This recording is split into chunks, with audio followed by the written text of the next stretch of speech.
જ્યારે મારા જમાઈ અંકુરે ઇન્દિરા ગાંધી ઇન્ટરનેશનલ એરપોર્ટ પર મારા હાથમાંથી પાસપોર્ટ છીનવી લીધો અને કહ્યું કે તમે ડિઝની નથી જઈ રહ્યા, ઘરે રહીને બડી અને સિમ્બાનું ધ્યાન રાખજો, તો મેં કશું જ ન કહ્યું. જ્યારે તેણે મારી ટિકિટ ફાડીને જમીન પર ફેંકી દીધી ત્યારે પણ હું ચૂપ રહી. પરંતુ જ્યારે તે પોતાની પત્ની અને મારી દીકરી નિશા સાથે ચેક ઇન કાઉન્ટર તરફ આગળ વધ્યો ત્યારે મેં મારો ફોન કાઢ્યો, એરલાઇનની એપ ખોલી અને તે 5 ટિકિટો કેન્સલ કરી દીધી જે મેં મારા ક્રેડિટ કાર્ડથી બુક કરી હતી. તેના બોર્ડિંગ પાસ ત્યાં જ કાઉન્ટર પર રદ થઈ ગયા અને જ્યારે તેણે પાછળ વળીને જોયું તો હું ત્યાં ઊભી રહીને મલકાતી હતી, કારણ કે અંકુરને ખબર નહોતી કે જે ડોશીને તે લાચાર સમજી રહ્યો હતો તેની પાસે શું તાકાત હતી. મારું નામ રાગિની ખોસલા છે.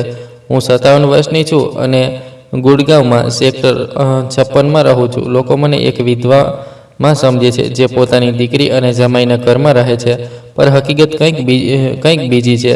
તે જે ફ્લેટમાં રહે છે જેની આજની કિંમત લગભગ 18 કરોડ છે તે મારો છે, મારા નામે રજિસ્ટર છે અને જે ક્રેડિટ કાર્ડથી તે પોતાની યશની જિંદગી જીવે છે તે મારા એડિશનલ કાર્ડ છે. હું પ્રાઇમરી હોલ્ડર છું. જો તમે પણ એ સાંભળવા માંગો છો કે મેં મારી ઇજ્જત કેવી રીતે પાછી મેળવી તો વિડીયોને લાઇક કરો અને ચેનલને સબસ્ક્રાઇબ કરવાનું ભૂલતા નહીં. પર આ વાર્તા અહીંથી શરૂ નથી થતી. આ શરૂ થઈ છે લગભગ 4 વર્ષ પહેલાંથી, જ્યારે મારા પતિ રાજીવનું અચાનક મૃત્યુ થયું હતું. રાજીવ ખોસલા મારા પતિ, મારા જીવનસાથી, જેમની સાથે મેં 35 વર્ષ વિતાવ્યા હતા. તે ઇલેક્ટ્રિકલ એન્જિનિયર હતા અને પાવર ગ્રીડ કોર્પોરેશનમાં કામ કરતા હતા. સારા માણસ હતા, ઈમાનદાર હતા. અમારા લગ્ન પ્રેમથી થયા હતા. 1985માં મારા પપ્પા સરકારી સ્કૂલમાં પ્રિન્સિપાલ હતા અને તેમના પપ્પા પોસ્ટ ઓફિસમાં સુપ્રિન્ટેન્ડન્ટ. બંને પરિવાર મધ્યમ વર્ગીય, ભણેલા ગણેલા, સંસ્કારી હતા. લગ્ન પછી અમે દિલ્હીના જનકપુરીમાં એક નાના ભાડાના મકાનથી શરૂઆત કરી હતી. 1 રૂમ, બાથરૂમ, નાનું રસોડું. રાજીવનો પગાર મહિનાનો 3000 હતો અને હું ત્યારે કોલેજમાં ભણાવતી હતી. મને 4000 મળતા હતા. કુલ 10,000માં અમે બંનેએ અમારું ઘર વસાવ્યું હતું. પછી નિશા થઈ અમારી દીકરી. અમારો જીવ 1988માં જન્મી હતી. નાનકડી, ગોળ મટોળ, બિલકુલ રાજીવ પર ગઈ હતી. મોટી મોટી આંખો, કાળા ઘાટા વાળ. જ્યારે તે જન્મી તો રાજીવે કહ્યું હતું, રાગિની, હવે આપણે વધારે મહેનત કરવી પડશે. આ બાળકીને સારું શિક્ષણ આપવું છે, સારી પરવરિશ આપવી છે અને અમે તે કર્યું. બંનેએ મળીને મહેનત કરી. હું કોલેજ છોડીને કોર્પોરેટર ટ્રેનિંગમાં આવી ગઈ. કંપનીઓમાં જઈને સોફ્ટ સ્કિલ્સ, લીડરશિપ, કોમ્યુનિકેશનની વર્કશોપ કરાવતી હતી. પૈસા સારા હતા. ધીરે ધીરે મારી ફી વધતી ગઈ. રાજીવની પણ પ્રગતિ થતી રહી.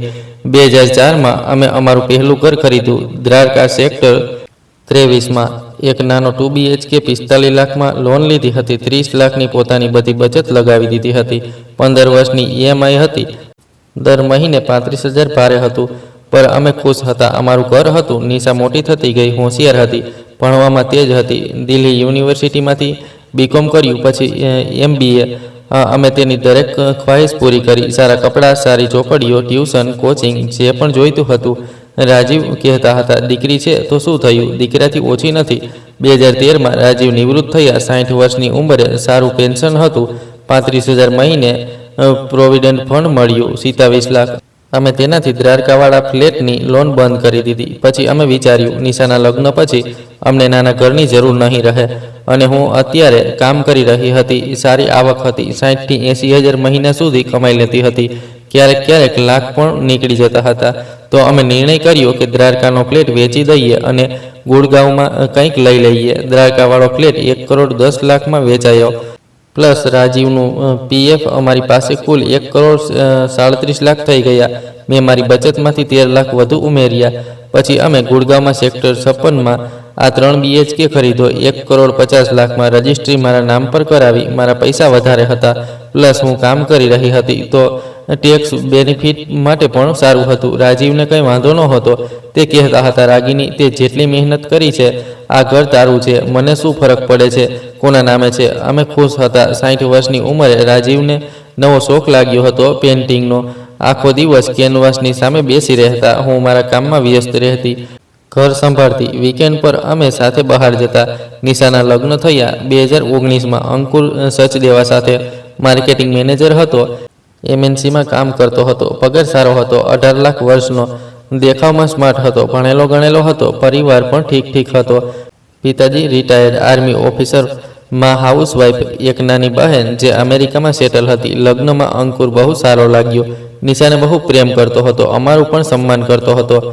મને મમ્મી બોલાવતો હતો, રાજીવને પપ્પા. અમે વિચાર્યું સારું ઘર પરિવાર મળ્યું છે. લગ્ન પછી નિશા અને અંકુર નોઈડામાં ભાડે રહેવા લાગ્યા. 2 BHKમાં ભાડું 25,000. અમે ગુડગાંવમાં, તે લોકો નોઈડામાં.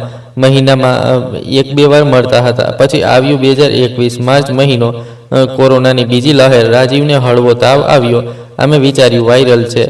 પેરાસિટામોલ આપી આરામ કરવા કહ્યું. 2 દિવસમાં ઠીક થઈ ગયા. 27 માર્ચની રાત હતી. અમે સૂતા હતા. સવારે જ્યારે હું ઉઠી 6 વાગે ચા બનાવવા માટે, તો મેં રાજીવને અવાજ આપ્યો. કોઈ જવાબ ન આવ્યો. હું પાછી બેડરૂમમાં ગઈ. રાજીવ પથારી પર સૂતા હતા, પણ તેમનો શ્વાસ નહોતો ચાલી રહ્યો. હું ચીખી દોડીને પાસે ગઈ. હલાવ્યા, કોઈ હરકત નહીં. મેં તરત એમ્બ્યુલન્સ બોલાવી. પડોશી આવી ગયા મદદ માટે, પણ તે ચાલ્યા ગયા હતા. ડૉક્ટરે કહ્યું મેસિવ સ્ટ્રોક, ઊંઘમાં જ થઈ ગયો. દુખાવો ન થયો, પણ તે ચાલ્યા ગયા. મારી દુનિયા ઉજળી ગઈ. 35 વર્ષ સાથે રહ્યા અને એક પળમાં બધું ખતમ. નિશા આવી, અંકુર આવ્યો. બંનેએ અગ્નિ સંસ્કારની વ્યવસ્થા કરી. આખું ઘર ભરાઈ ગયું લોકોથી, સંબંધીઓથી, પણ મને કશું સમજાઈ નહોતું રહ્યું. બસ રાજીવની યાદ આવી રહી હતી. 13 દિવસ સુધી ઘરમાં લોકો આવતા રહ્યા. પછી ધીરે ધીરે બધા ચાલ્યા ગયા. નિશા પણ પોતાના ઘરે પાછી ગઈ અને હું એકલી રહી ગઈ. 3 BHK ફ્લેટમાં, બિલકુલ એકલી. શરૂઆતના 6 મહિના બહુ મુશ્કેલ હતા. સવારે ઉઠતી તો લાગતું રાજીવ બાજુમાં હશે. પછી ખાલી પથારી જોઈને યાદ આવતું. સાંજે ચા બનાવતી તો 2 કપ કાઢી લેતી હતી. પછી અહેસાસ થતો કે હવે એક જ જોઈએ. રાત્રે સૂતી વખતે તેમની તસવીર જોતી અને રડતી રહેતી. પર જિંદગી તો ચાલતી રહે છે ને. મને પોતાની જાતને સંભાળવાની હતી. મારું કામ હતું, મારી જવાબદારીઓ હતી. મેં પાછું કામ શરૂ કર્યું. ટ્રેનિંગ સેશન્સમાં જવા લાગી. કંપનીઓમાં વર્કશોપ્સ કરાવવા લાગી. કામે મને વ્યસ્ત રાખી. સવારે તૈયાર થતી, ઓફિસ જતી, સાંજે પાછી આવતી, ડિનર બનાવતી, સૂઈ જતી. વીકેન્ડ પર માર્કેટ જતી, મંદિર જતી, ક્યારેક જૂની સહેલીઓને મળતી. નિશા ફોન પર વાત કરતી હતી. રોજ પૂછતી, મમ્મા તમે કેમ છો? જમવાનું જમી લીધું? દવા લીધી? હું કહેતી હા બેટા, બધું ઠીક છે, પણ અંદરથી તૂટી રહી હતી. વર્ષ વીતી ગયું. પછી બીજું વર્ષ. ધીરે ધીરે હું તે જિંદગીની આદી થવા લાગી. એકલતા ઓછી મહેસૂસ થવા લાગી. કામમાં ધ્યાન લાગવા માંડ્યું. 2023નો જાન્યુઆરી મહિનો હતો. નિશાનો ફોન આવ્યો. બોલી, મમ્મા મારે તમારી સાથે કંઈક વાત કરવી છે. શું અમે વીકેન્ડ પર આવી શકીએ? મેં કહ્યું હા બેટા, જરૂર આવો. શનિવારે તે બંને આવ્યા. મેં તેમના માટે જમવાનું બનાવ્યું. રાજમા ચોખા, તેમના ફેવરિટ. જમ્યા પછી અમે ત્રણેય લિવિંગ રૂમમાં બેઠા. નિશા બોલી, મમ્મા હું પ્રેગ્નેન્ટ છું. હું બહુ ખુશ થઈ. મારી પહેલી પોતરી કે પોતરો આવવાનો હતો. મેં નિશાને ગળે લગાવી, અંકુરને અભિનંદન આપ્યા. પછી અંકુર બોલ્યો, મમ્મી અમારે તમને એક વાત કહેવી હતી. નિશાની ડિલિવરી પછી તેને કેર જોઈતી હશે. બાળકને પણ જોવું પડશે અને અમે બંને કામ પર જઈએ છીએ. તો અમે વિચારી રહ્યા હતા, શું તમે અમારી સાથે રહી શકો છો થોડા મહિનાઓ માટે? મેં વિચાર્યું સારી વાત છે. હું દીકરીની મદદ કરી શકીશ, બાળકની સાથે સમય વિતાવી શકીશ. મેં કહ્યું હા, હું આવી જઈશ, કોઈ મુશ્કેલી નથી. અંકુર મલકાયો, બોલ્યો થેન્ક યુ મમ્મી. તમે જાણો છો નોઈડાથી અમારી ઓફિસ દૂર છે. જો તમે અહીં ગુડગાંવમાં હોત તો વધુ સરળ હોત. તેણે થોડું રોકાઈને કહ્યું, અને આમ પણ તમે એકલા રહો છો આટલા મોટા ઘરમાં, કેમ ન આપણે બધા અહીં જ સાથે રહીએ? નિશા બોલી, હા મમ્મા, આ આઈડિયા તો સારો છે. અમે અહીં શિફ્ટ થઈ જઈએ. તમારી એકલતા પણ દૂર થઈ જશે અને અમને પણ તમારો સાથ મળશે. મને સારું લાગ્યું. સાચેમાં હું એકલી હતી. નિશા પાસે રહેશે, પોત્ર પોત્રી પાસે રહેશે. ઘરમાં ફરીથી રોનક આવી જશે. મેં કહ્યું ઠીક છે, તમે લોકો અહીં આવી જાઓ. આ તમારું જ ઘર છે. અને આ રીતે મારી જિંદગી બદલાઈ ગઈ. માર્ચ 2023માં નિશા અને અંકુર શિફ્ટ થઈ ગયા. પોતાનો સામાન લઈને આવ્યા. નોઈડાવાળો ફ્લેટ ખાલી કરી દીધો. માસ્ટર બેડરૂમ તેમણે લઈ લીધો. હું નાના બેડરૂમમાં શિફ્ટ થઈ ગઈ. ત્રીજો રૂમ બેબી રૂમ બનાવી દીધો. શરૂઆતમાં બધું સારું હતું. અંકુર બહુ મદદગાર હતો. મારા માટે સામાન લાવતો. મમ્મી તમે આરામ કરો, હું કરી લઈશ કહેતો. જમવાની પણ તારીફ કરતો. મમ્મી તમે બહુ સારું જમવાનું બનાવો છો. જૂનમાં નિશાની ડિલિવરી થઈ. એક દીકરો થયો. અર્જુન નાનો, આમ તો નાનકડો, મારો પહેલો પોત્ર. હું બહુ ખુશ હતી. દિવસ રાત અર્જુનને સંભાળતી, નિશાનું ધ્યાન રાખતી.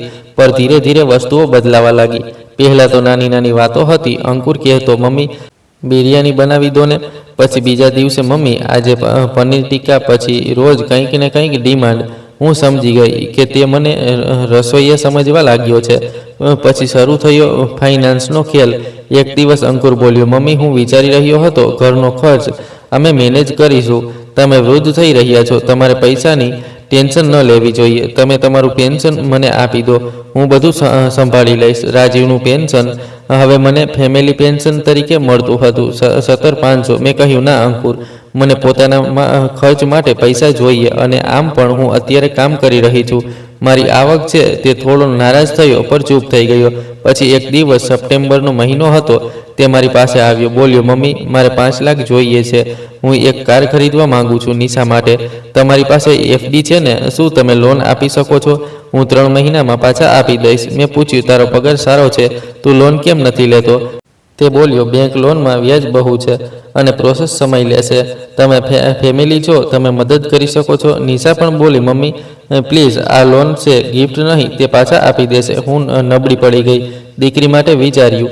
મેં મારી એક એફડી તોડી 5 લાખ કાઢ્યા, અંકુરને આપ્યા. તેણે બહુ આભાર માન્યો. મમ્મી, તમે બહુ સારા છો. હું 3 મહિનામાં પાછા આપી દઈશ, પાક્કા. 3 મહિના વીતી ગયા, પછી 6 મહિના, પછી વર્ષ. પૈસા પાછા ન આવ્યા. જ્યારે મેં પૂછ્યું તો અંકુર બોલ્યો, મમ્મી, અત્યારે થોડી આર્થિક મુશ્કેલી છે, જલ્દી જ પાછા આપી દઈશ. પછી તે વાત બદલી દેતો. હું સમજી ગઈ, આ પૈસા પાછા નહીં આવે. પછી એક દિવસ નવેમ્બરમાં અંકુર બોલ્યો, મમ્મી, આ માસ્ટર બેડરૂમ નાનો પડી રહ્યો છે. અર્જુનના રમકડા, નિશાના કપડાં, બધું અહીં, અને તમે તો એકલા છો. તમારે આટલી જગ્યાની શું જરૂર? કેમ ન આપણે રૂમ એક્સચેન્જ કરી લઈએ? મેં કહ્યું, આ મારો રૂમ છે, રાજીવ, અને મારો. હું અહીં જ રહીશ. અંકુર થોડો સખત થયો, બોલ્યો, મમ્મી, ફેમિલીમાં એડજસ્ટ કરવું પડે છે અને આ ઘર તો હવે આપણે બધાનું છે ને? નિશાએ પણ કહ્યું, મમ્મા પ્લીઝ, અમને જગ્યા જોઈએ અર્જુન માટે. તમારો નાનો રૂમ પણ સારો છે. હું ન માની, પર અંકુરે જાતે જ મારો સામાન નાના રૂમમાં શિફ્ટ કરી દીધો.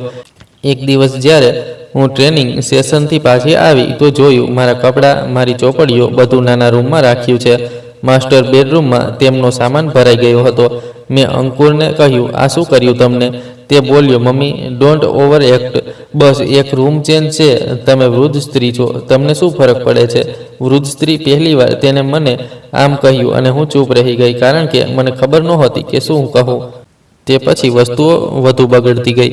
અંકુર 2 કૂતરા લઈ આવ્યો, બળી અને સિમ્બા, ગોલ્ડન રિટ્રીવર. બોલ્યો, અર્જુન માટે. પર અર્જુન તો હજી નાનો હતો, વર્ષભરનો. કૂતરા તેના માટે નહોતા, અંકુરના શોખ માટે હતા. અને કૂતરાઓની દેખભાળ મારે કરવી પડતી હતી. સવારે તેમને ખાવાનું આપવું, સાંજે વોક પર લઈ જવા, તેમની સફાઈ કરવી. અંકુર બોલતો, મમ્મી, તમે તો ઘરે જ છો, તમે કરી દો. મેં કહ્યું, અંકુર, હું કામ પર જાઉં છું, હું ફ્રી નથી. તે હસ્યો, બોલ્યો, તે પણ કોઈ કામ છે? 2-3 દિવસ એક સેશન પછી ઘરે બેસી રહો છો. અમારે તો રોજ ઓફિસ જવું પડે છે, અસલી કામ કરવું પડે છે. અસલી કામ? મારી 22 વર્ષની કરિયર, મારી મહેનત, મારી કમાણી, બધું નકલી કામ થઈ ગયું તેના માટે. પછી જમવાની ડિમાન્ડ વધતી ગઈ, રોજ કંઈક ને કંઈક નવું. મમ્મી, આજે બટર ચિકન બનાવો. મમ્મી, આજે છોલે ભટુરે. મમ્મી, આજે મટર કરી. અને જો મેં ન બનાવ્યું તો મોઢું ચડાવી લેતો. અરે, તમને કંઈ આવડે પણ છે કે નહીં? ધીરે ધીરે હું ઘરની નોકરાણી બની ગઈ. સવારે 4 લોકો માટે નાસ્તો બનાવવો, બપોરે જમવાનું, સાંજે ચા અને સ્નેક્સ, રાત્રે ડિનર, કપડાં ધોવા, વાસણ સાફ કરવા, કચરા પોતા. અંકુર કહેતો, અમે બંને કામ પર જઈએ છીએ, તમે તો છો જ, તો તમે કરી દો. અને સૌથી ખરાબ હતું, મારું પોતાના ઘરમાં કોઈ સન્માન ન રહ્યું. એક દિવસ હું મારી સહેલીને ત્યાં જવાની હતી. મેં નિશાને જણાવ્યું, હું 3 દિવસ માટે દિલ્હી જઈ રહી છું. અંકુરે સાંભળ્યું, બોલ્યો, ના મમ્મી, તમે ન જઈ શકો. બળી અને સિમ્બાને કોણ જોશે? અને પછી ઘરનું કામ કોણ કરશે? મેં કહ્યું, તમે લોકો કરી લેશો, હું 3 દિવસ માટે જઈ રહી છું. તે ગુસ્સામાં બોલ્યો, મમ્મી, અમારા પર બોજ ન નાખો. તમે અહીં રહેશો અને પોતાની જવાબદારીઓ નિભાવશો. હું ન ગઈ કારણ કે મને ડર લાગ્યો કે જો હું ગઈ તો તે મારી સાથે વધુ ખરાબ વર્તન કરશે. મહિનાઓ વીતતા ગયા. હું ચૂપચાપ બધું સહન કરી રહી હતી, કારણ કે હું વિચારતી હતી, આ મારી દીકરીનું ઘર છે, મારો પૌત્ર છે, મારે એડજસ્ટ કરવું પડશે. પર અંકુરની હરકતો વધતી ગઈ. એક દિવસ બિલ્ડિંગ સોસાયટીની મીટિંગ હતી. હું ગઈ કારણ કે હું ઓનર હતી. મીટિંગમાં મેન્ટેનન્સ ચાર્જીસ વધારવાની વાત થઈ. મેં કહ્યું, આ જરૂરી છે, લિફ્ટની રિપેરિંગ કરાવવાની છે. અંકુર, જે મારી સાથે આવ્યો હતો, બોલ્યો, મમ્મી, તમે શું બોલી રહ્યા છો? અમારે વધારે પૈસા આપવા પડશે. ચૂપ રહો, હું હેન્ડલ કરું છું. અને તેણે મને વચ્ચે જ રોકી દીધી. બધાની સામે સોસાયટીના લોકો જોઈ રહ્યા હતા. મને બહુ શરમ આવી. પર હું કશું ના બોલી. ઘરે આવીને મેં કહ્યું, અંકુર તે બધાની સામે મારી બેઇજ્જતી કરી. તે હસ્યો, બોલ્યો, મમ્મી બેઇજ્જતી? મેં તમને ખોટું બોલતા બજાવ્યા. તમે વૃદ્ધ છો, તમને બધું સમજાતું નથી. વૃદ્ધ ફરીથી અને ધીરે ધીરે આ શબ્દો તેના મોઢેથી રોજ નીકળવા લાગ્યા. વૃદ્ધ સ્ત્રી, ડોશી, તમારી ઉંમરમાં લોકો બસ આરામ કરે છે. પછી આવ્યો અસલી ધક્કો. જાન્યુઆરી 2025 એક દિવસ અંકુરે કહ્યું, મમ્મી મારે અમુક દસ્તાવેજો પર સહી કરવાની છે, બેંકથી સંબંધિત. મેં પૂછ્યું, કયા દસ્તાવેજ? તે બોલ્યો, બસ અમુક ફોર્માલિટી છે, તમે સહી કરી દો. મેં કાગળ જોયા. તે પ્રોપર્ટી ટ્રાન્સફરના ડોક્યુમેન્ટ હતા. અંકુર મારો ફ્લેટ પોતાના નામે ટ્રાન્સફર કરાવવા માંગતો હતો. મેં કહ્યું, આ શું છે? તે મલકાયો, બોલ્યો, મમ્મી આ તમારા ભલા માટે છે. તમે વૃદ્ધ થઈ રહ્યા છો, પ્રોપર્ટી મેનેજ કરવી મુશ્કેલ હશે. હું આ ફ્લેટ પોતાના નામે કરી લઉં તો સરળ રહેશે. અને આમ પણ આ નિશાને મળવાનું છે ને અંતમાં, તો અત્યારે કેમ નહીં? મેં ના પાડી દીધી. સાફ સાફ બોલી, ના, આ મારી પ્રોપર્ટી છે, હું મારા નામે રાખીશ. અંકુરનો ચહેરો બદલાઈ ગયો. તે ગુસ્સામાં બોલ્યો, મમ્મી તમે અમારી સાથે રહી રહ્યા છો, અમે તમારું ધ્યાન રાખી રહ્યા છીએ, થોડું એપ્રિસિએટ તો કરો. મેં કહ્યું, હું એપ્રિસિએટ કરું છું, પર હું મારી પ્રોપર્ટી નહીં આપું. તે દિવસ પછી અંકુરનું વર્તન વધુ ખરાબ થઈ ગયું. તે જાણી જોઈને મને ઇગ્નોર કરતો, જમવાનું નહોતો ખાતો, કહેતો સ્વાદ નથી, મારા સામાનને આમ તેમ મૂકી દેતો, મારી વાતો કાપી નાખતો. પછી ફેબ્રુઆરીમાં એક દિવસ તેણે જાહેરાત કરી, મમ્મી અમે બધા ડિઝનીલેન્ડ જઈ રહ્યા છીએ, નિશાનો બર્થડે છે તો તેને સરપ્રાઈઝ આપી રહ્યો છું.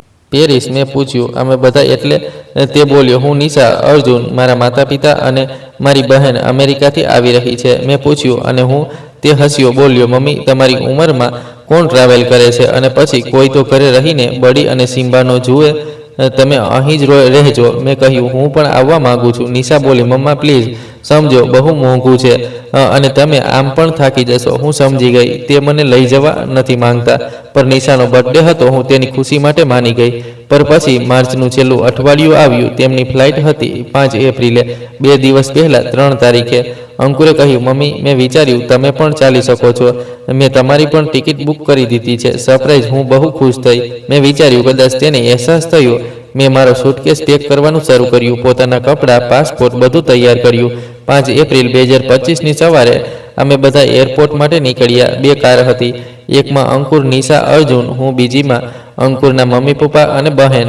એરપોર્ટ પહોંચ્યા. ટર્મિનલ 3 ભીડ બહુ હતી.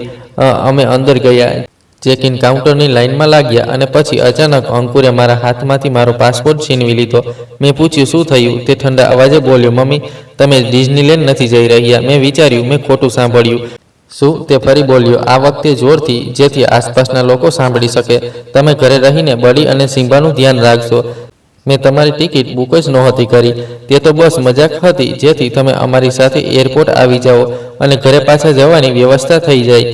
મને વિશ્વાસ ન થયો. મેં નિશા તરફ જોયું, તે નીચે જોઈ રહી હતી. અંકુરે મારી ટિકિટ કાઢી, જે નકલી હતી, અને તેને વચ્ચેથી ફાડી નાખી, જમીન પર ફેંકી દીધી. લોકો જોઈ રહ્યા હતા, અમુક લોકો ફોન કાઢી રહ્યા હતા. અંકુર બોલ્યો, હવે ઘરે જાઓ, અને હા, કૂતરાનું જમવાનું પતી રહ્યું છે, રસ્તામાં પેટ સ્ટોરથી લઈ લેજો. તે વળ્યો અને ચેક ઇન કાઉન્ટર તરફ ચાલ્યો ગયો. તેની પાછળ તેના માતા પિતા, બહેન અને નિશા. નિશાએ એકવાર પાછળ વળીને જોયું, પર કશું ન બોલી. હું ત્યાં જ ઊભી રહી ગઈ. લોકો મને ઘૂરી રહ્યા હતા, અમુક લોકો ગણગણાટ કરી રહ્યા હતા. એક સ્ત્રીએ પોતાના પતિને કહ્યું, જુઓ કેવી બેઇજ્જતી કરી રહ્યો છે. પર હું રડી નહીં, કારણ કે તે પળે મેં નિર્ણય કરી લીધો હતો, બસ કરો હવે અને નહીં. મેં મારો ફોન કાઢ્યો, એરલાઇનની એપ ખોલી અને તે 5 ટિકિટો જે મેં મારા ક્રેડિટ કાર્ડથી બુક કરી હતી, એક એક કરીને કેન્સલ કરી દીધી. અંકુર સચદેવા કેન્સલ, નિશા સચદેવા કેન્સલ, રાજ સચદેવા અંકુરના પિતા કેન્સલ, મીના સચદેવા અંકુરની માં કેન્સલ, પ્રિયંકા સચદેવા અંકુરની બહેન કેન્સલ. મને 1 મિનિટ લાગી, બસ 1 મિનિટ પછી હું ત્યાંથી ચાલી ગઈ. એક કોફી શોપમાં બેસી ગઈ અને રાહ જોવા લાગી. 10 મિનિટ પછી મારો ફોન વાગ્યો. અંકુરનો નંબર હતો, મેં ન ઉપાડ્યો. પછી નિશાનો ફોન આવ્યો, મેં તે પણ ન ઉપાડ્યો. પછી મને એક મેસેજ મળ્યો અંકુરનો, તમે શું કર્યું? અમારી ટિકિટ કેન્સલ થઈ ગઈ છે, એરલાઇન બોલી રહી છે, પ્રાઇમરી કાર્ડ હોલ્ડરે કેન્સલ કરી. આ શું બકવાસ છે? મેં જવાબ આપ્યો, માત્ર એક લાઈન, મારું ક્રેડિટ કાર્ડ, મારું બુકિંગ, મારું કેન્સલેશન. પછી મેં તેને બ્લોક કરી દીધો. નિશાને પણ. હું ઉઠી, એરપોર્ટથી બહાર નીકળી, ટેક્સી લીધી, ઘરે પાછી આવી ગઈ અને પછી મેં તે કામ શરૂ કર્યા જે હું મહિનાઓથી પ્લાન કરી રહી હતી. પર તેના પહેલાં હું તમને જણાવું છું કે હું શું પ્લાન કરી રહી હતી, કેવી રીતે હું ચૂપચાપ બધું તૈયાર કરી રહી હતી, જ્યારે કે અંકુર વિચારી રહ્યો હતો કે હું એક લાચાર ડોસી છું. અત્યાર સુધી તો તમને સમજાઈ ગયું હશે કે મારી સ્થિતિ કેટલી ખરાબ હતી, પરંતુ અસલી ખેલ હવે શરૂ થવાનો છે. જો તમે જાણવા માંગો છો કે મેં કેવી રીતે આ બધાનો હિસાબ ચૂકવ્યો, તો વિડીયો અંત સુધી જરૂર જોજો. પણ તેમને શું ખબર હતી કે જે ડોસીને તે હળવાશમાં લઈ રહ્યા હતા, તે છેલ્લા 7 મહિનાઓથી દરેક વસ્તુ નોટ કરી રહી હતી, દરેક વાત રેકોર્ડ કરી રહી હતી, દરેક કાગળની કોપી બનાવી રહી હતી. આ બધું શરૂ થયું હતું સપ્ટેમ્બર 2024થી, જ્યારે અંકુરે મારી પાસેથી 5 લાખ લીધા હતા. તે દિવસે જ્યારે મેં તેને પૈસા આપ્યા, મેં તેની પાસેથી લેખિતમાં લીધું હતું એક સિમ્પલ પેપર પર, હું અંકુર સચદેવા રાગીની ખોસલા પાસેથી 5 લાખ લોનના રૂપમાં લઈ રહ્યો છું. હું 3 મહિનામાં વ્યાજ સહિત પાછા આપીશ. તેણે સહી કરી હતી.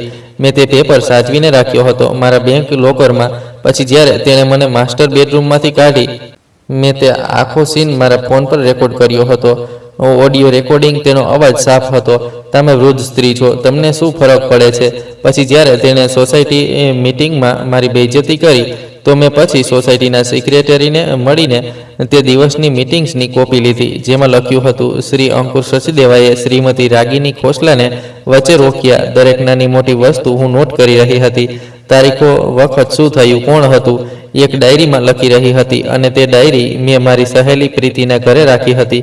પ્રીતિ મારી જૂની દોસ્ત છે. અમે સાથે કોલેજમાં ભણ્યા હતા. તે હવે દિલ્હીના સરોજની નગરમાં રહે છે, રિટાયર્ડ સરકારી વકીલ છે.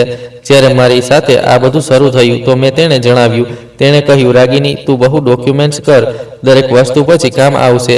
અને મેં એ જ કર્યું. નવેમ્બરમાં જ્યારે અંકુરે મને પ્રોપર્ટી ટ્રાન્સફરના પેપર્સ આપ્યા, મેં તેમનો ફોટો ખેંચી લીધો. પછી મેં તેની વાતચીત રેકોર્ડ કરી, જેમાં તે કહી રહ્યો હતો, આ ફ્લેટ મારા નામે થઈ જવો જોઈએ. ડિસેમ્બરમાં હું પ્રીતિને મળી. તેણે મને કહ્યું, રાગીની, તને એક બીજી વાત ખબર હોવી જોઈએ, તારા ક્રેડિટ કાર્ડના વિશે. મેં પૂછ્યું, શું? તેણે સમજાવ્યું, અંકુર અને નિશા જે કાર્ડ વાપરે છે, તે તારા એડિશનલ કાર્ડ છે. મતલબ તું પ્રાઇમરી કાર્ડ હોલ્ડર છે. તને પૂરો એક્સેસ છે કે તે શું ખર્ચ કરી રહ્યા છે, અને જો તું ઈચ્છે તો તું તે કાર્ડ્સને બ્લોક કરી શકે છે ઇન્સ્ટન્ટલી. મેં મારી બેંકથી કન્ફર્મ કર્યું. હા, હું પ્રાઇમરી હોલ્ડર હતી. મારી પાસે 3 ક્રેડિટ કાર્ડ હતા, એક મારા માટે, એક નિશા માટે એડિશનલ, એક અંકુર માટે એડિશનલ. કુલ લિમિટ 10 લાખ હતી. મેં છેલ્લા 6 મહિનાના સ્ટેટમેન્ટ કઢાવ્યા, અને જે મેં જોયું તેનાથી મારું લોહી ઉકળી ગયું.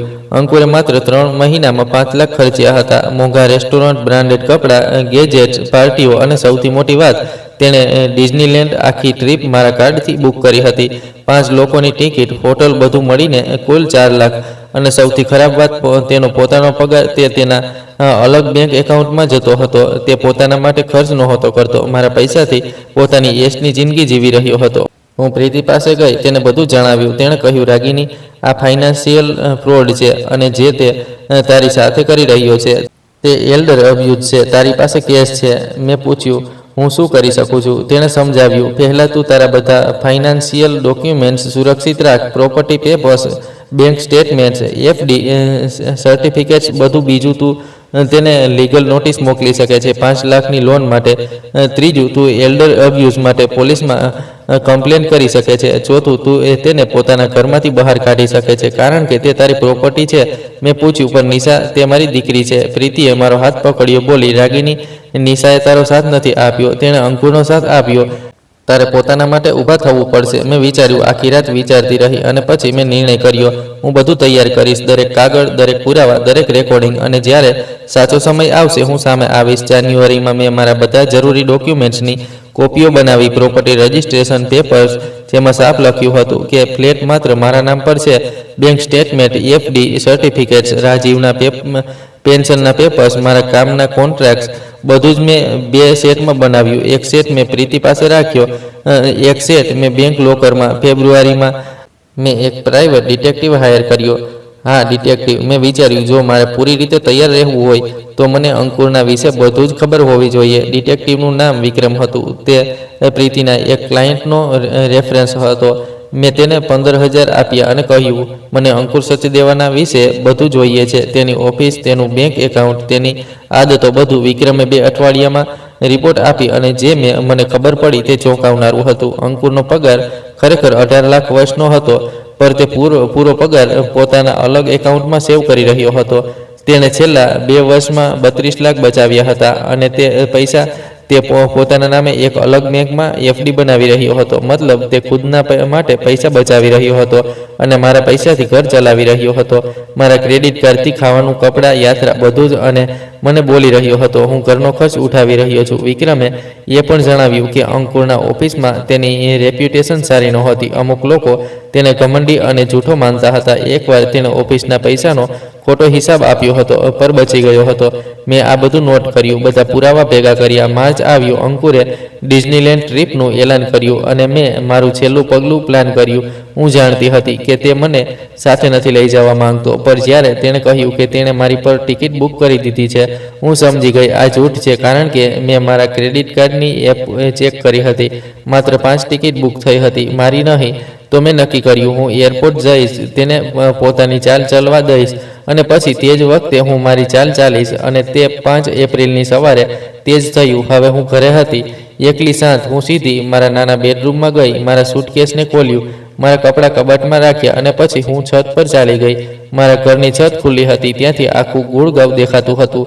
સવારનો તડકો નીકળી રહ્યો હતો, હવા ચાલી રહી હતી. હું ત્યાં એક ખુરશી પર બેસી ગઈ અને મેં વિચાર્યું હવે શું કરવાનું છે. પહેલાં મારે મારા ક્રેડિટ કાર્ડ્સ બ્લોક કરવાના જ હતા. મેં મારો ફોન કાઢ્યો, બેંકની એપ ખોલી, એક એક કરીને 3 કાર્ડ્સ બ્લોક કરી દીધા.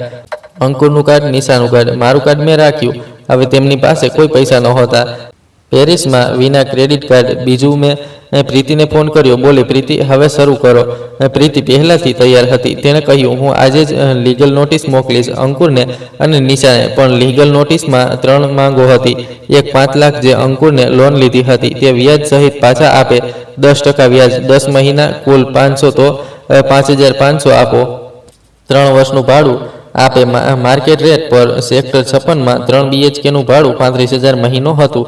3 વર્ષ એટલે 36 મહિના, કુલ 12,60,000. ત્રીજું, 1 મહિનાની અંદર મારા ઘરમાંથી નીકળી જાય, નહીંતર હું તેને ફોર્સ્ડ એવિક્શન કરીશ. ત્રીજું, હું પોલીસ સ્ટેશન ગઈ, સેક્ટર 55 પોલીસ સ્ટેશન. ત્યાં મેં એલ્ડર અબ્યુઝની કમ્પ્લેન દાખલ કરી. મેં બધા પુરાવા આપ્યા, રેકોર્ડિંગ ડાયરી, સોસાયટી મિટિંગની મિનિટ્સ. પોલીસે કેસ રજીસ્ટર કરી લીધો. ચોથું, મેં સોસાયટીના સેક્રેટરી સાથે વાત કરી. તેમનું નામ શર્માજી હતું. મેં તેમને પૂરી વાત જણાવી. તેમણે કહ્યું રાગિનીજી, અમને ખબર હતી કંઈક ગડબડ છે. અંકુર બહુ ઘમંડી છે. અમે તમારો પૂરો સપોર્ટ કરીશું. 5મું, મેં મારા બધા બેંક એકાઉન્ટ્સની સિક્યુરિટી વધારી દીધી.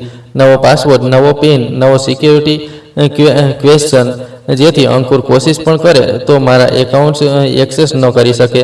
છઠ્ઠું, મેં ઘરના બધા તાળાઓને બદલાવી દીધા, નવા લોકર્સ લગાવડાવ્યા. અંકુર અને નિશાની ચાવીઓ હવે કામ નહીં કરે. આ બધું કરવામાં મને 2 દિવસ લાગ્યા. 5 અને 6 એપ્રિલ, આ 2 દિવસોમાં અંકુરે મને 30 વાર ફોન કર્યો. મેં એક પણ કોલ ન ઉપાડ્યો. નિશાએ 20 વાર, તેની પણ કોઈ કોલ ન ઉપાડી. મેસેજીસ આવ્યા સેંકડો, મેં કોઈ જવાબ ન આપ્યો. પછી અંકુરના પિતા રાજ સચદેવાએ ફોન કર્યો. મેં ઉપાડ્યો. તે બોલ્યા રાગિનીજી, આ તમે શું કર્યું? અમે પેરિસમાં ફસાઈ ગયા છીએ. ક્રેડિટ કાર્ડ કામ નથી કરી રહ્યા, હોટેલનું બિલ નથી ભરી શકતા, ખાવાના પૈસા નથી. મેં કહ્યું રાજજી, તમારા દીકરાએ મારી સાથે જે કર્યું તે તમને ખબર છે. તેણે મારી ઇજ્જત, મારી સંપત્તિ બધું જ છીનવવાની કોશિશ કરી. હવે તેને ભોગવવું પડશે. તે બોલ્યા, પર અમારો શું વાંક? અમે તો બસ રજા મનાવવા આવ્યા હતા. મેં કહ્યું, તમે ક્યારે પૂછ્યું કે તમારો દીકરો કોના પૈસાથી આ ટ્રીપ પ્લાન કરી રહ્યો છે? તમે ક્યારે જોયું કે તે પોતાની સાસુ સાથે કેવું વર્તન કરે છે? નહીં તો હવે તમે પણ સંભાળો. મેં ફોન કાપી નાખ્યો. તે જ સાંજે મને પ્રીતિનો ફોન આવ્યો. બોલી રાગિની, લીગલ નોટિસ ડિલિવર થઈ ગઈ. કુરિયર ટ્રેકિંગના અનુસાર તેમણે હોટલમાં રિસીવ કરી. મેં કહ્યું સારું. પ્રીતિ બોલી, અને પોલીસે પણ નોટિસ મોકલી છે કે અંકુરને ઇન્વેસ્ટિગેશન માટે બોલાવવામાં આવશે. હું મલકાઈ. પહેલીવાર મહિનાઓમાં 7 એપ્રિલે મને નિશાનો ફોન આવ્યો. આ વખતે મેં ઉપાડ્યો. તે રડી રહી હતી. બોલી, મમ્મા પ્લીઝ, અમે બહુ મુશ્કેલીમાં છીએ. અમારી પાસે ખાવાના પૈસા નથી. અર્જુન ભૂખ્યો છે. અંકુરના પપ્પાએ પોતાના ક્રેડિટ કાર્ડથી અમુક પૈસા આપ્યા છે, પર તે પણ ખતમ થઈ રહ્યા છે. અમારી ફ્લાઇટ કાલે છે. પ્લીઝ અમને મદદ કરો. મેં કહ્યું નિશા, તું મારી દીકરી છે, પર તે ક્યારેય મારો સાથ ન આપ્યો. જ્યારે તારા પતિએ મને વૃદ્ધ બોલાવી, તું ચૂપ રહી. જ્યારે તેણે મને મારા જ ઘરમાંથી, મારા રૂમમાંથી કાઢી, તું ચૂપ રહી. જ્યારે તેણે મને એરપોર્ટ પર બેઇજ્જત કરી, તું ચૂપ રહી. હવે હું પણ કશું નહીં કરું, તે બોલી. પર મમ્મા હું ડરતી હતી. અંકુર ગુસ્સે થઈ જાય છે. મેં વિચાર્યું બધું ઠીક થઈ જશે. મેં કહ્યું, હવે જુઓ શું થયું. તારી ચૂપીએ તને અહીં સુધી પહોંચાડી. હવે જાતે સંભાળો. મેં ફોન કાપી નાખ્યો. 8 એપ્રિલે તે લોકો પાછા આવ્યા. સાંજે 6 વાગે હું ઘરે હતી. દરવાજાની બેલ વાગી. મેં જોયું અંકુર, નિશા, અર્જુન અને અંકુરના માતા પિતા બધા બહાર ઊભા હતા. સૂટકેસ લીધેલા થાકેલા ગુસ્સામાં અંકુરે દરવાજો ખટખટાવ્યો. જોરથી બોલ્યો, દરવાજો ખોલો. મેં ઇન્ટરકોમ પર કહ્યું, નહીં. તે બરાડ્યો, આ મારું ઘર છે. મેં કહ્યું, નહીં, આ મારું ઘર છે.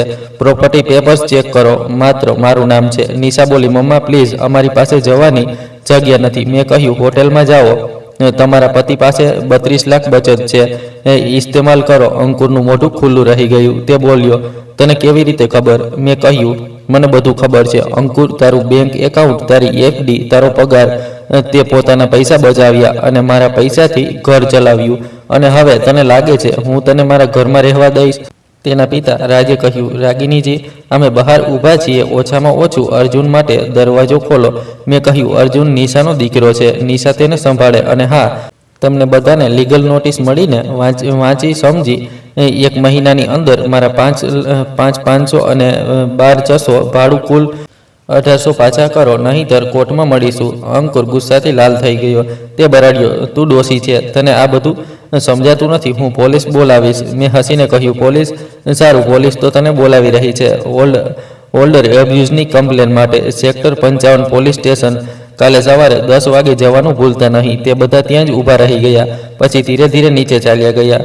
હું બારીમાંથી જોતી રહી. તે લોકો લિફ્ટમાં ઘૂસી ગયા. હું પાછા મારા બેડરૂમમાં ગઈ. પથારી પર સૂઈ ગઈ અને સૂઈ ગઈ. પહેલીવાર મહિનાઓમાં ચેનની ઊંઘ આવી. આગલા અઠવાડિયે બધું થયું. 9 એપ્રિલે અંકુર પોલીસ સ્ટેશન ગયો. ઇન્વેસ્ટિગેશન થઈ. પોલીસે મારી બધી રેકોર્ડિંગ ડોક્યુમેન્ટ જોયા. અંકુરને વોર્નિંગ આપવામાં આવી, જો ફરીથી કંઈ થયું તો કેસ દાખલ થશે. 10 એપ્રિલે અંકુરે એક વકીલને હાયર કર્યો. તેણે પ્રીતિને કોલ કર્યો. બોલ્યો, અમે આ કેસ સેટલ કરવા માંગીએ છીએ. પ્રીતિએ કહ્યું, તો પૈસા આપો 1,800 અને 1 મહિનામાં ઘર ખાલી કરો. વકીલ બોલ્યો, આ બધું વધારે છે. અમે નેગોશિએટ કરી શકીએ છીએ. પ્રીતિએ કહ્યું, નહીં, આ તો માત્ર લોન અને ભાડું છે. જો અમે બીજા ખર્ચાઓને પણ જોડીએ જે અંકુરે રાગિનીજીના ક્રેડિટ કાર્ડથી કર્યા છે તો તે 10 લાખ બધું બને છે. તો આ અસલમાં અમે દયાળુ છીએ. વકીલ ચૂપ થઈ ગયો. 12 એપ્રિલે સોસાયટીમાં ખબર ફેલાઈ ગઈ. શર્માજીએ સોસાયટી વોટ્સએપ ગ્રુપમાં મેસેજ કર્યો, કૃપયા નોટ કરો કે શ્રી અંકુર સચદેવા હવે 54ના અધિકૃત નિવાસી નથી. માલિક શ્રીમતી રાગિની ખોસલા છે. લોકો વાતો કરવા લાગ્યા. પડોશી મને પૂછવા લાગ્યા, રાગિનીજી બધું ઠીક છે? મેં બધાને સાચું જણાવી દીધું. કોઈએ પણ અંકુરનો સાથ ન આપ્યો. 15 એપ્રિલે નિશાએ મને ફોન કર્યો. બોલી, મમ્મા, હું અંકુરને છોડી રહી છું. મેં પૂછ્યું, કેમ? તે રડવા લાગી. બોલી, મમ્મા, મને નહોતી ખબર કે તેણે તમારી સાથે આટલું ખરાબ કર્યું. જ્યારે અમે પેરિસમાં ફસાઈ ગયા તો તેણે મારા પર બૂમો પાડી. બોલ્યો, આ બધું તારી માના લીધે થયું. હવે તું મને પૈસા આપ. મેં કહ્યું, મારી પાસે ક્યાંથી પૈસા છે? તો તેણે કહ્યું, તો પછી બેકાર છે તું. મમ્મા, મેં તેનો અસલી ચહેરો જોયો. તે મને પ્રેમ નથી કરતો. તેણે બસ પૈસા માટે મારી સાથે લગ્ન કર્યા. મેં કહ્યું, હવે તને સમજાયું? તે બોલી, હા મમ્મા, મને માફ કરી દો. હું અર્જુનને લઈને મારા મોસાના ઘરે જઈ રહી છું. હું ડિવોર્સની પ્રોસેસ શરૂ કરીશ. મેં કહ્યું, ઠીક છે, જાઓ. પોતાનું અને અર્જુનનું ધ્યાન રાખજે. તે બોલી, મમ્મા, શું હું તમારી સાથે મળી શકું છું? મારે માફી માંગવી છે. મેં કહ્યું, પછી અત્યારે નહીં. 16 એપ્રિલે અંકુરે પૈસાની વ્યવસ્થા કરવાની કોશિશ કરી. તેણે પોતાના પિતા પાસે પૈસા માંગ્યા. રાજ સચદેવાએ કહ્યું, મારી પાસે આટલા પૈસા નથી, અને જો હોત તો પણ હું તને ન આપત. તે જે કર્યું તે ખોટું હતું. અંકુરે પોતાની બહેન પાસે પૈસા માંગ્યા. તેની બહેન પ્રિયંકાએ કહ્યું, ભાઈ, હું અમેરિકામાં મારી જિંદગીમાં વ્યસ્ત છું. તારી ભૂલોની કિંમત હું નહીં ચૂકવું. અંકુરે બેંકથી લોન લેવાની કોશિશ કરી, પણ તેનો ક્રેડિટ સ્કોર પડી ગયો હતો. કારણ કે ક્રેડિટ કાર્ડ્સ બ્લોક થવાથી તેની પેમેન્ટ હિસ્ટ્રી પર અસર પડી હતી. લોન રજીસ્ટર થઈ ગઈ. આખરે 20 એપ્રિલે અંકુરે પોતાની એફડી તોડી 32 લાખમાંથી 18,10,000 કાઢ્યા અને પ્રીતિના ઓફિસમાં ચેક લઈને આવ્યો.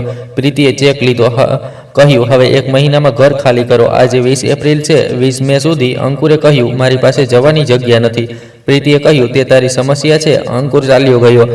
3 મેના રોજ નિશા આવી મને મળવા એકલી વિના અંકુરના. તે ઘરના દરવાજે ઊભી હતી. મેં દરવાજો ખોલ્યો. તે રડવા લાગી. બોલી, મમ્મા મને માફ કરી દો. હું બહુ ખોટી હતી. મેં તમારો સાથ ન આપ્યો. હું ડરપોક હતી. મેં અંકુરના ડરથી તમને ખોઈ દીધા. મેં તેને ગળે લગાવી. બોલી, તું મારી દીકરી છે. હું તારાથી નારાજ છું, પર હું તને પ્રેમ કરું છું. તે બોલી, મમ્મા હું અર્જુનને લઈને મોસાના ઘરે રહી છું. મેં ડિવોર્સ ફાઇલ કરી દીધો છે. અંકુરને કસ્ટડી નહીં મળે. હું ફરીથી કામ શોધી રહી છું. હું જાતે પોતાનું અને અર્જુનનું ધ્યાન રાખીશ. મેં કહ્યું, સારું કરી રહી છે. હું તારી સાથે છું. તે બોલી, મમ્મા શું હું ક્યારેક તમને મળી શકું છું? અર્જુનને તમારી પાસે લાવી શકું છું? મેં કહ્યું, હા, તું આવી શકે છે. તે ખુશ થઈ ગઈ. બોલી, થેન્ક યુ મમ્મા. હું વચન આપું છું, હું તમને ક્યારેય નિરાશ નહીં કરું. 20 મેના રોજ અંકુરે ઘર ખાલી કર્યું. તેનો બધો સામાન લઈ ગયો. તે એક 1 BHK ફ્લેટ ભાડે લઈ રહ્યો હતો. નોઈડા સેક્ટર 62માં. ભાડું 20,000 મહિનો. જ્યારે તે જઈ રહ્યો હતો તો હું બાલ્કનીમાં ઊભી હતી. તેણે ઉપર જોયું. અમારી નજરો મળી. તે કંઈક બોલવા માંગતો હતો, પર બોલ્યો નહીં. બસ પોતાનું માથું નીચે કરી લીધું અને ચાલ્યો ગયો. અને આ રીતે મારું ઘર ફરીથી મારું થઈ ગયું. હવે હું તમને જણાવું છું કે તેના પછી શું થયું. અંકુર સાથે, નિશા સાથે અને મારી સાથે. અંકુરની જિંદગી બગડતી ચાલી ગઈ. તેની નોકરીમાં પણ મુશ્કેલીઓ આવવા લાગી. કારણ કે જ્યારે તેની ઓફિસને ખબર પડી કે તેની વિરુદ્ધ ઓલ્ડ અબ્યુઝનો કેસ છે, તો તેના બોસે તેને વોર્નિંગ આપી. બોલ્યો, અંકુર, આ કંપનીની રેપ્યુટેશનને નુકસાન પહોંચાડી શકે છે. તારે પોતાના પર્સનલ મેટર્સ ઉકેલવા પડશે. જૂનમાં અંકુરને પ્રમોશન મળવાનું હતું, નહીં મળ્યું. તેના જુનિયરને મળી ગયું. જુલાઈમાં તેની સેલરીમાં દર મહિને 5,000 કપાઈ રહ્યા હતા, કારણ કે તેના ક્રેડિટ કાર્ડની જે પેમેન્ટ પેન્ડિંગ હતી તે ભરવી પડી રહી હતી. લેટ ફીસ અને ઇન્ટરેસ્ટની સાથે ઓગસ્ટમાં તેના પિતાએ તેની સાથે વાત કરવાનું બંધ કરી દીધું. રાજ સચદેવાએ કહ્યું, તું મારો દીકરો છે, પર તે જે કર્યું તે મને શર્મિંદા કરે છે. જ્યાં સુધી તું પોતાની ભૂલ માનીને માફી નથી માંગતો, હું તારી સાથે વાત નહીં કરું. સપ્ટેમ્બરમાં અંકુરની બહેનની લગ્નની વર્ષગાંઠ હતી. પ્રિયંકાએ પોતાના પરિવારને અમેરિકા બોલાવ્યા, અંકુરને નહીં. બોલે, હું નથી ઈચ્છતી કે તું આવે. તારા લીધે પરિવારમાં કંકાસ છે. ઓક્ટોબરમાં અંકુરને પોતાના ફ્લેટનું ભાડું વધારવું પડ્યું. મકાન માલિકે કહ્યું, હવે 25,000 આપવા પડશે. અંકુર પાસે કોઈ વિકલ્પ નહોતો. તે માની ગયો. નવેમ્બરમાં અંકુરની ગાડી ખરાબ થઈ ગઈ. જે ગાડી તેણે મારા 5 લાખથી ખરીદી હતી. રિપેરમાં 80,000 લાગ્યા. અંકુરને પોતાની બચેલી FDમાંથી પૈસા કાઢવા પડ્યા. ડિસેમ્બરમાં નિશાનો ડિવોર્સ ફાઇનલ થઈ ગયો. કોર્ટ નિશાને અર્જુનની પૂરી કસ્ટડી આપી દીધી. અંકુરને માત્ર મહિનામાં એકવાર મળવાનો અધિકાર મળ્યો અને તેને દર મહિને નિશાને 15,000 ચાઇલ્ડ સપોર્ટ આપવાનો આદેશ મળ્યો. અંકુરની જિંદગી સંકોચાતી ગઈ. તેનો પગાર 1 લાખ હતો, પર હવે ખર્ચાઓમાં ફસાઈ ગયો હતો. ભાડું, ચાઇલ્ડ સપોર્ટ, ક્રેડિટ કાર્ડની પેમેન્ટ, રોજબરોજનો ખર્ચ, બચત ખતમ થતી જતી હતી. અને સૌથી ખરાબ વાત, તેની સોશિયલ રેપ્યુટેશન બરબાદ થઈ ગઈ હતી. સોસાયટીના લોકો જાણતા હતા, તેની ઓફિસના લોકો જાણતા હતા, તેના મિત્રો જાણતા હતા. કોઈ તેની સાથે મિત્રતા નહોતું કરવા માંગતું. એકવાર તેણે મને ફોન કર્યો, જાન્યુઆરી 2026. બોલ્યો, મમ્મી મને માફ કરી દો, મેં બહુ ભૂલ કરી. પ્લીઝ મને એક મોકો આપો. મેં કહ્યું, અંકુર, હું તને માફ કરી શકું છું, પણ હું તને પાછો મારી જિંદગીમાં નથી લઈ શકતી. તે મારો વિશ્વાસ તોડી નાખ્યો. તે મારી ઇજ્જતને માટીમાં મેળવી અને સૌથી ખરાબ, તે મારી દીકરીને પણ ખોઈ દીધી. હવે તું પોતાની જિંદગી જાતે સંભાળ. મેં ફોન કાપી નાખ્યો અને તેના પછી ક્યારેય ન ઉપાડ્યો. હવે હું તમને મારા વિશે જણાવું છું. મારી જિંદગી ફરીથી પાટા પર આવી ગઈ. હું મારા ઘરમાં એકલી પર શાંતિથી રહી છું. મારું કામ ચાલી રહ્યું છે. હું હજી પણ કંપનીઓમાં ટ્રેનિંગ સેક્શન કરાવું છું. મારી ઇન્કમ સારી છે, 60,000 થી 80,000 મહિનો. નિશા હવે મહિનામાં 2-3 વાર મને મળવા આવે છે અર્જુનને લઈને. અર્જુન હવે 2 વર્ષનો થઈ ગયો છે. બહુ વહાલો છે. મને નાની બોલાવે છે. હું તેને જમાડું છું, તેની સાથે રમું છું. તે મારી જિંદગીમાં ખુશી લાવે છે. નિશાએ નોકરી શોધી લીધી છે. એક નાની કંપનીમાં એકાઉન્ટન્ટ છે. પગાર સારો નથી, 25,000 મહિનો, પર તે ખુશ છે. તે કહી રહી છે, મમ્મા હું મારા દમ પર જીવી રહી છું. મને સારું લાગી રહ્યું છે. મેં નિશાને અમુક પૈસામાં મદદ કરી છે. નહીં, બહુ નહીં, બસ અર્જુનની જરૂરિયાતો માટે. તેના ભણતર, તેના કપડાં, તેના રમકડા પર મેં સાફ કરી દીધું છે. આ અર્જુન માટે છે, તારા માટે નહીં. તારે પોતાના પગ પર ઊભા થતા શીખવું પડશે. નિશા સમજે છે. તે મહેનત કરી રહી છે. મારી સહેલીઓ હવે વારંવાર મને મળવા આવે છે.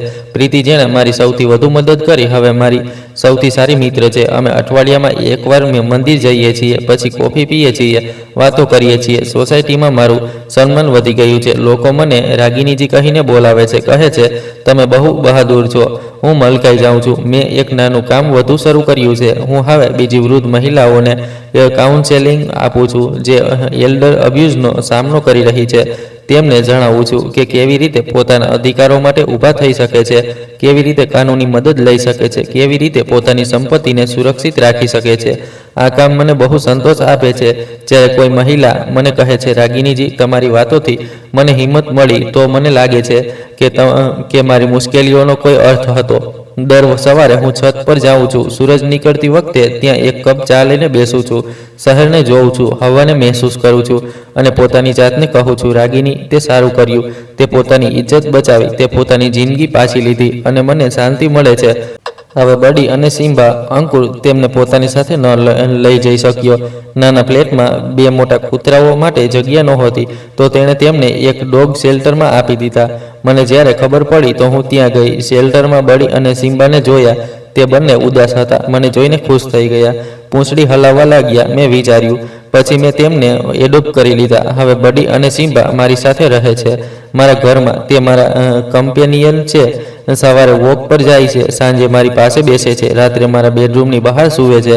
તેમને મેં સારી રીતે ટ્રેન કર્યા છે. હવે તે શાંત છે, સમજદાર છે, મને પ્રેમ કરે છે અને મને લાગે છે, અંકુરે વિચાર્યું હતું કે હું કૂતરાઓની દેખભાળ કરીને થાકી જઈશ, પર સચ્ચેમાં કૂતરાઓએ મને ખુશી આપી છે.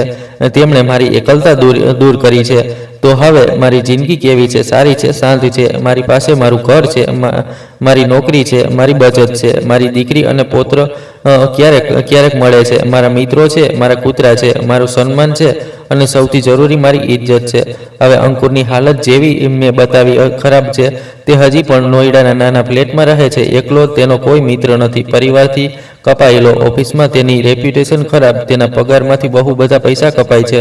ભાડું, ચાઇલ્ડ સપોર્ટ, કર્જ, બચત ખતમ થઈ ગઈ. તે જે 32 લાખ તેણે બચાવ્યા હતા, હવે માત્ર 6-7 લાખ બચ્યા છે. તેને નવી ગાડી ખરીદવી પડી, જૂની વેચી લીધી કારણ કે રિપેરમાં વધારે ખર્ચ થઈ રહ્યો હતો. હવે એક નાની કાર છે જે વધારે દિવસ નહીં ચાલે. તેના સ્વાસ્થ્ય પર પણ અસર પડી છે. સ્ટ્રેસથી તેનું વજન વધી ગયું છે, બ્લડ પ્રેશર હાઈ થઈ ગયું છે. ડૉક્ટરે દવા આપી છે અને સૌથી ખરાબ વાત, તે પોતાની ભૂલથી કશું નથી શીખ્યો. હજી પણ તે ખુદને સાચો માને છે. કહે છે આ બધું તે ડોશીના લીધે થયું, પર કોઈ તેનું સાંભળતું નથી, કોઈ તેનો સાથ નથી આપતું. તે એકલો છે અને આગળ પણ એકલો રહેશે, કારણ કે જે લોકો બીજાનું સન્માન નથી કરતા તેમને પણ સન્માન નથી મળતું. હવે હું આ વાર્તાનો છેલ્લો હિસ્સો જણાવું છું. તે સબક જે મેં શીખ્યો. પહેલો સબક, ક્યારે પણ પોતાની ઇજ્જત કોઈને માટીમાં મેળવવા ન દો. ચાહે તો તે તમારો દીકરો હોય, દીકરી હોય કે કોઈ બીજું. જો કોઈ તમારું સન્માન નથી કરતું તો તેને પોતાની જિંદગીમાં રાખવાની જરૂર નથી. બીજો સબક, પોતાના અધિકારોને જાણો.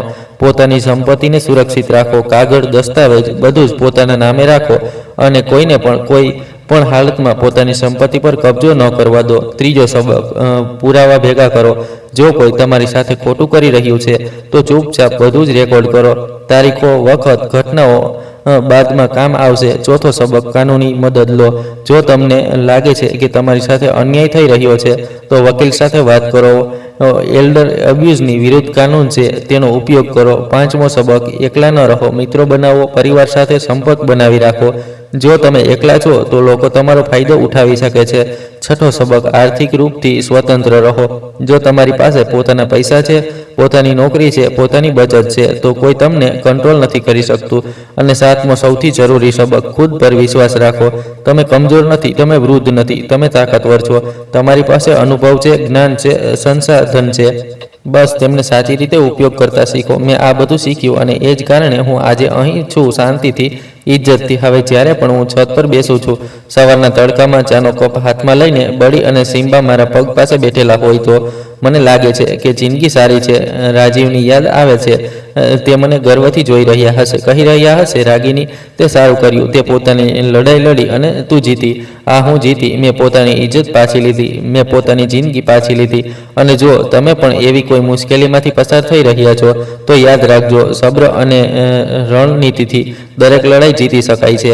તમારે બસ ખુદ પર વિશ્વાસ રાખવાનો છે, પોતાના અધિકારોને જાણવાનું છે અને સાચા સમયે સાચું પગલું ઉઠાવવાનું છે. મારી વાર્તા અહીં જ ખતમ થાય છે, પર તમારી વાર્તા શરૂ થઈ શકે છે. જો તમને મારી વાર્તા પસંદ આવી તો વિડીયોને લાઇક કરો, ચેનલને સબસ્ક્રાઇબ કરો, અને જો તમે પણ એવી કોઈ મુશ્કેલીમાંથી પસાર થઈ રહ્યા છો તો યાદ રાખજો, હાર ન માનતા, લડાઈ લડો અને જીતો. ધન્યવાદ.